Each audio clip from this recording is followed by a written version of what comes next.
Keith Rucker here at VintageMachinery.org. Guys, I'm going to put together a little odds and ends video for you today for this Thanksgiving 2019. I'm actually filming this on Thanksgiving morning, and while it will go posted live the day after, I do want to take this opportunity to wish everybody a happy Thanksgiving, at least here in the U.S., where we celebrate Thanksgiving this time of year. And even if you're not in the U.S., I'm always thankful for what you got. And I can tell you that I'm a very thankful person. And part of what I'm thankful for is all of you guys that are out there that watch my channel and support my channel. Thank you very much. And with that, we're going to get into some odds and ends items. I got quite a bit of stuff that's piling up over here again. So let's see what we got. First things first. I shared with you guys a while back my great big huge giant 400-pound anvil that I have, and now I've got the other end of the spectrum. I got a little bitty, teeny tiny anvil here. And story on this one is I got a visit about a month ago now. It was right about the time I did my last odds and ends. This one didn't quite make it in that one. But I had a visit from David Knuckler, or Kunkler. I'm not exactly sure how you say his name. I ought to. But he came down, and interesting story.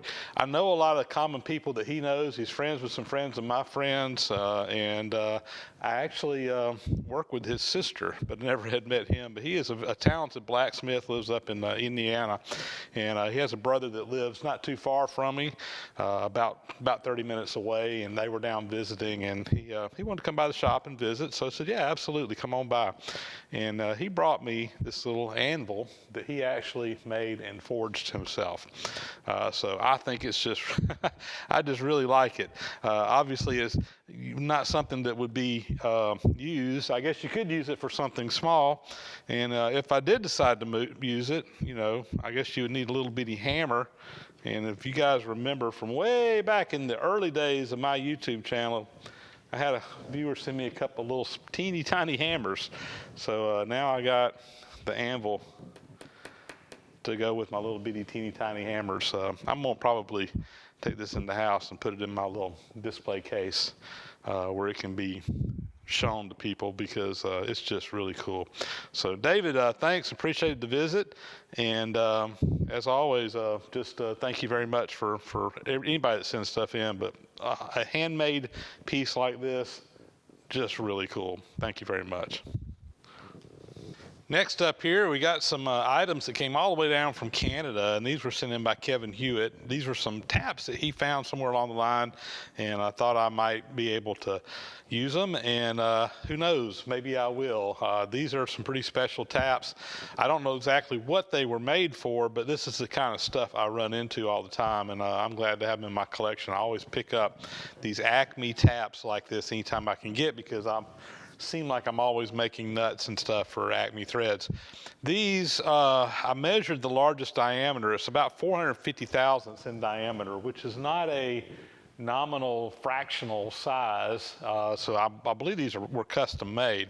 In fact, they all appear to be shop made. I think that these were probably made in a shop to use for probably a particular job. And the pitch on them is 10 threads per inch, and they are left-hand threads. So these were probably for, you know, speculating, but a machine nut or something like that. Those were often left-hand threads. But I've got a bunch of Acme Taps over here in a cabinet that I keep, and I'm going to put these over there because, again, you just never know what job's going to come into the shop. And it seems like anytime I get a job for Acme, I very seldom have the right tap for them. And these are kind of hard to find and kind of expensive if you have to buy a new one. I probably need to learn how to make them myself, because like I said, these look like they were shop made. Not really that big of a deal to do. You just make it on the lathe, mill out the slots, and then you have to heat treat it. But I've got everything we could do that if we needed to. So who knows, maybe one day I may try to make a tap. But I'm going to put these up. And Kevin, thanks for sending them along. We'll have them if we need them. This week being Thanksgiving week, I had a chance to go home and visit with my folks who live up in North Georgia area, and had an opportunity, something that came up about a month or two ago that was kind of exciting for me, and I want to share it with you guys. But I got an email kind of out of the blue from a gentleman who was actually my very first boss from the first machine shop that I ever worked in. So right out of high school, I needed a job. I was trying to save money to go to college. and was looking for a job, and lo and behold, the job that I ended up getting was working in a machine shop. And I went to work for a gentleman by the name of Virgil Williams, who had a little small machine shop literally right there kind of at his house. Had a little metal building out beside his house, and he had set up a machine shop out there, and he was really kind of just getting started in the business back at that time. And I was very fortunate enough to get to go to work for him. And when I first went to work, my job was running a little Warner & Swasey No. 3 turret lathe. That was the very first job I ever did, and that was my introduction to the machine shop world, and to really begin my journey to learn what I'm able to do now. Fast forward, this has been 30 plus years ago, guys. Well, fast forward to just a month or two ago, a couple months ago, I get an email out of the blue from Virgil. And turns out he had seen some of my videos and reached out to me, and just kind of reconnecting. And turned out his shop that he has now is in a totally different place, but it's in the same town that my parents live in now, which isn't too far from where I grew up and where I used to work at. So when I went home for Thanksgiving this year, I made the opportunity to go by and visit Virgil, visit his new shop that he has there. I got to take a little quick tour. Sorry, I didn't really get any video on this trip, but I'm going back up there, so maybe I can down the road. But I did take this picture that shows myself and Virgil to my right there, and to my left, yep, that is the Warner Swasey No. 3 turret lathe, which was the very first lathe that I ever ran, very first machine tool that I ever ran, and actually began this journey that I'm on now. So it was a really neat trip for me to be able to go up there and visit with Virgil, kind of catch up. Like I said, it's been a long time since I've seen him, probably been 20 years since I've seen him, close to 20 years, and have totally lost contact with him until this. But, you know, because of YouTube, because of the internet, we were able to reconnect. Good news is, while I was there, I bought a machine from him. I'm not going to tell you guys what it is yet, but we're going to be making a trip back up there, hopefully between now and the first of the year, to get that up, pick it up, and move it back down here to the shop. And who knows, maybe if Virgil let me fire up a camera, I'll give you guys a quick tour of his shop. There's quite a few machines that he still has in his shop that was in the shop when I worked there. So it was kind of like old home week for me, going through and seeing a lot of those old machines that I used to run. So cool little visit there. Also, kind of related to this, but not. I had another visitor to the shop, my shop here, a couple weeks ago, Jared Gantt, who lives up in North Carolina, and he reached out to me, and he wanted to, he actually does podcasts, and he wanted to come by and interview me for a podcast. And I mention this now because part of this interview that I did with him really kind of tells my story, how I got started, you know, working in the shop there with Virgil many years ago, and kind of how I ended up to where I am now. So if you do podcasts, go check out that podcast. It's on the Bench Racing Network. And the web address that you can go to is www.benchracing.network.com. And that's episode 10 in his podcast. When I looked right before I posted this video, it's actually on the homepage. But if you've watched this video later on, you may have to go into his archives. But it is his episode number 10. Is a little interview that we did, and that was real fun. I enjoyed having Jared come down, and we actually set up the microphones here in the shop, and had the headsets on, all that kind of stuff. He very professional setup, but he came down here and set it up, and we recorded that. So go check out Jared's podcast again over at benchracing.network.com. Next items here come from Lloyd LeDuc up in Wisconsin, and Lloyd had told me that he had bought a pallet of tooling at an auction, and there was some stuff on there that really just wasn't going to work with any of the things that he had, and I thought he would share, so he sent some stuff down to me. So just going through here, number one, got a bag. These are tapered pins. Again, something that I use all the time. I've got a bunch of these. I'm going to go through these, sort these out, put them in my correct bins, and create new bins for any new sizes that may be in there. But I use a lot of these and try to keep some on hand, so that'll be nice to have some additional ones there. I got some oilers here. These are drip oilers. You put these on machines, whatever. You fill this up with oil. There's a little valve and a little piece up here at the top. You just flip this up, and it and it flip it up like that, and it turns it on, and there's a little valve that you adjust right here to adjust the speed, and it basically just drips the oil down in there. So on a lot of these older machines that require, they have Babbitt bearings or bronze bearings or whatever, need lubrication, you can set these up on them, and they're just constantly dripping, and you can turn them on and off by just flipping that lever on the top.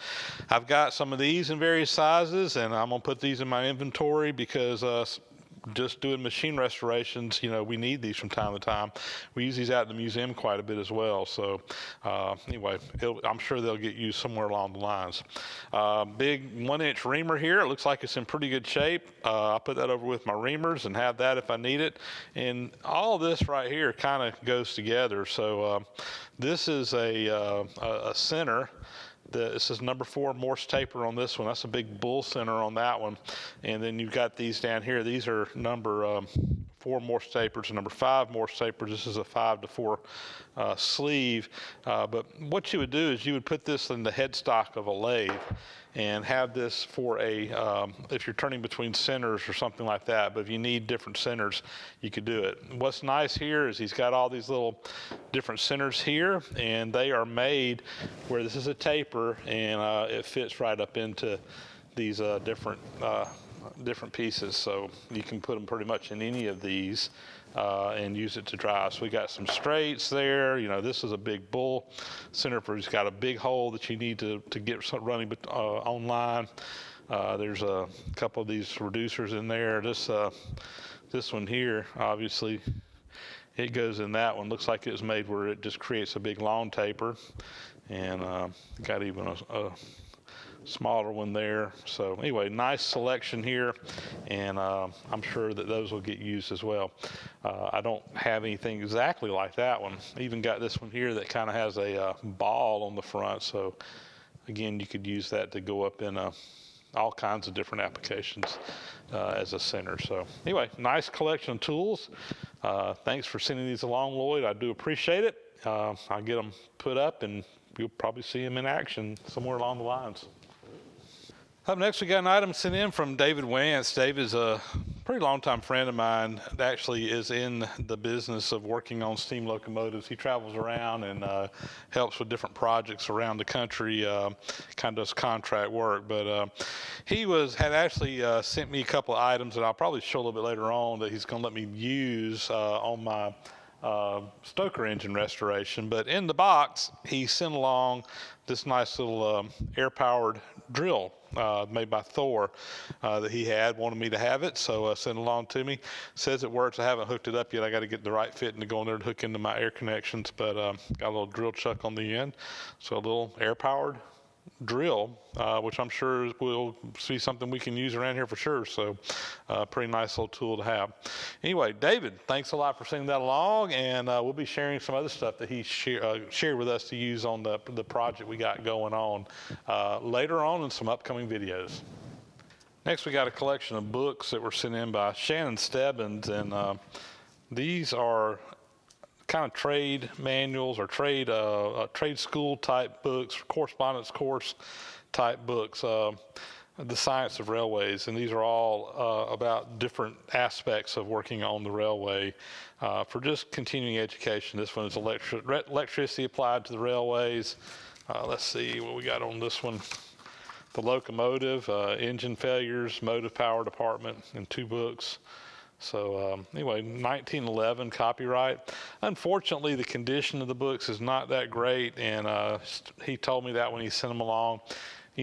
Some of these books back in the day, they were made out of fairly cheap paper, so they could keep the price down, and they just have not held up well over time, but still the information inside of them is good. I'm going to put these in my collection.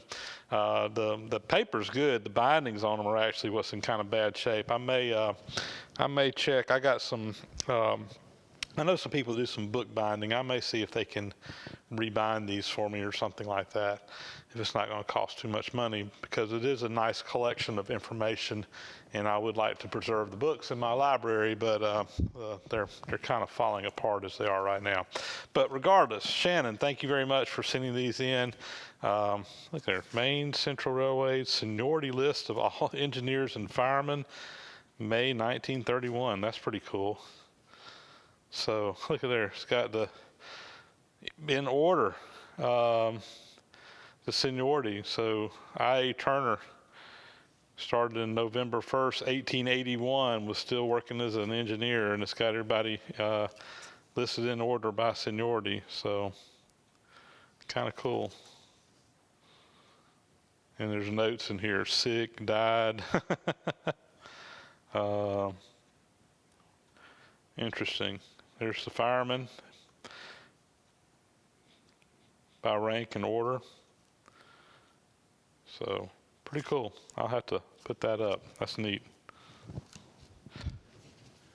Another book here, or pamphlet in this case. This was sent in by Bruce Gratton. Bruce is a long-time viewer of the channel and constantly sending me information and stuff, but he sent this along. It's the story of General Electric research, and I'm actually kind of anxious to read this over, because I find the story of the electrification of the U.S.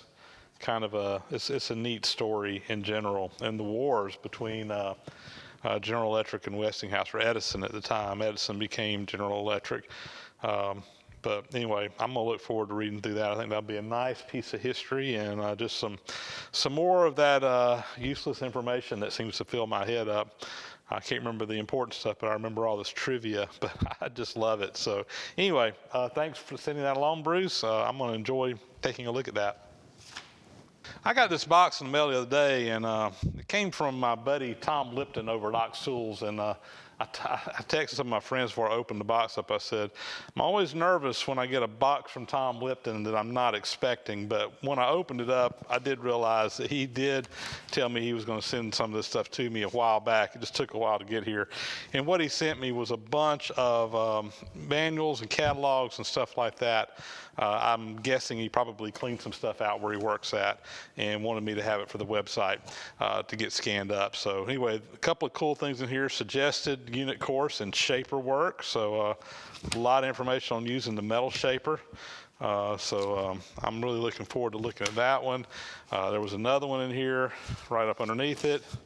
Nope, not underneath it. It's in here somewhere, but I'll show you that when we get to it. But anyway, there's a manual on a Cincinnati Milcron milling machine, number 2s, 3s, and 4s. South Bend lathes. Here's a bunch of stuff from Gorton. I'm not going to go through all this. Modern engine lathes by Hindy Machine Company. Nice lathes. Lodge and Shipley. Interestingly, this is the Model X lathe. This is the same lathe we have out at the museum, and we've actually got a copy of this. I've got a copy of this manual scanned up on the website, but this is the exact same manual that we have at the museum. This is the one that's interesting to me, all about metal planers. With my planer restoration that I got going on right now, I'm sure that I'll be spending some quality time with that book. Send along some manuals here. This is from Monarch on the 10EE sensitive lathe. I don't know if this is up on the website or not, but we will definitely get those scanned and up there. Master Mill manuals, more Master Mill. Anyway, just a bunch of stuff along these lines. Really good stuff in here. Let's see what we got here. Practical rules and tables for machinists and engineers. Anyway, lots of good stuff. Ship Fitter's Handbook. Anyway, a lot of this stuff will end up getting scanned and up onto the website. And Tom, thank you so much for sending it along. A lot of good stuff in here, a lot of work. to get all this stuff scanned, but it's worthwhile. That's one of the things we do over at VintageMachinery.org. The website is, there are literally thousands and thousands of old manuals, catalogs, stuff, etc., for various types of vintage machinery. That's available for download. Basically, you can just go search out stuff that you're looking for, and we have a lot of information up there to help people like you to be able to keep your old machines up and running. Thanks, Tom, for sending these along. Last weekend, we had the big annual Moultrie, Georgia Automotive swap meet that they do a couple of times a year. And like in previous years, I made a point to go over there. It's only about 30 miles from my house, so not too far away. And it's a big swap meet, literally a huge, used to be an old Air Force base there, and out on the old tarmac, they just have big events. And this thing is just full of different people that come in with stuff for sale. Now, it is more automotive related, but it's a good place to go look for tools. And I took a chance to go over there like I have over the last few years. Met up with Adam Booth, had his brother with him. Abby was with him, and I got to spend the day kind of walking around with them. Lance Baltzley from Florida came up with his wife. So had a good time visiting with some friends and just kind of walking around looking for treasures, and did pick up a few little items that I'll share with you. First off, I found this little Hewitt drill index. This one actually says Kimball Midwest on the side, but it's obviously made by Hewitt. And I've actually got this particular one over here already full of drills, but 20 bucks. I just said I can't pass that up, so I bought it. And probably what I'm going to do is fill this one up with drills, put it in a different area of the shop. Because anyway, it's just convenient. It's more of a convenience thing. So I found an Eagle 66 oiler, and when I found it, it had the spout sticking out of it. I threw it over in my buggy, and later in the day I looked down, and the spout had fallen off somewhere while we were walking around, and it was gone. So I lost the spout on it, but I got the oiler. I can always make a little spout to go in there, no big deal. But I was a little bit bummed that I lost that. Picked up some planer jacks. These are Armstrong, number 3. And they're different vintage. One of them says 6 ton on them. The other one just says, just got the name on it, but they're the exact same one. And I've been kind of collecting up and putting together a collection of these in various sizes. I got some smaller Starretts. I've got the Armstrong number 1s, 2s, and 3s. This is a larger number 3 size. They got them in smaller ones, and I've been trying to get like 4 of each. So, and I use these for setting up on the milling machine. Obviously, when I get my planer going, I'll probably use them for setting up things over there as well. But they're nice to have for just, when you got an odd piece that you're trying to clamp down, need to get it jacked up and supported, you can put these jacks up underneath it. I had one of this number 3 size, picked these 2 up, so now I've got 3. I need to come up with one more of them to get my collection of 4, but I'll find another one somewhere along the line. I also picked up some wrenches. I don't have a lot of larger size wrenches, and I wish that I had a list of the ones I needed. I probably would have bought a few more, but I picked up a few that I knew that were sizes that I needed for the shop. And these may not be the prettiest in the world, but these are good, high quality, old wrenches that I know are going to last for a long time. They don't get used a lot, but you need them. And I've got a list now on my phone of the sizes I'm looking for, so next time I go, I can try to pick up the few other ones that I need to fill in some holes. And a little Martin spanner wrench, 2 3/4 by 9/32. I saw that. It was priced right, so I brought it home. Another thing, I pick these things up when I find them, because you just never know what size you're going to need, and it's nice to have them in a drawer. So, also these little black trays. These are obviously not old. These are new things, but little parts trays for working in the shop. There was a guy that had tons of these things, and they were pretty cheap. So I picked up 5 of those just to, when you're working on a machine or whatever, taking something apart, you can throw them over there. These are nice and thick trays that I think should hold up well. So anyway, treasures from the Moultrie swap meet. Great to see Adam and Abby and all those guys, Lance and all those guys in there. Had a really good time spending the day walking around looking at stuff. Adam bought a few things as well. I'm sure you'll be seeing one of his videos, as did Lance. And so we had a really good day down there. Well, that's going to about wrap up what we got as far as the items for the odds and ends. But before I get out of here, I want to take an opportunity to do something I try not to do too often, but I feel like I need to do every now and then, and that is make a plea to you guys to contribute to the channel through Patreon. It's a great way for you viewers who appreciate the content that I put together, and I'll say this not only for myself, but any YouTube creator that's out there. If you really do get entertainment value out of it, you get educational value out of it, consider giving something back to that creator, because the amount of money that we make off of YouTube is pretty minimal, and it does require a lot of time, effort, and investment in equipment and so forth to be able to bring these videos to you. You know, I tell people the main reason I'm doing this isn't for the money, but at the same time, guys, time is money, and one of the reasons why I do continue doing it is because it is worth my time financially to do it.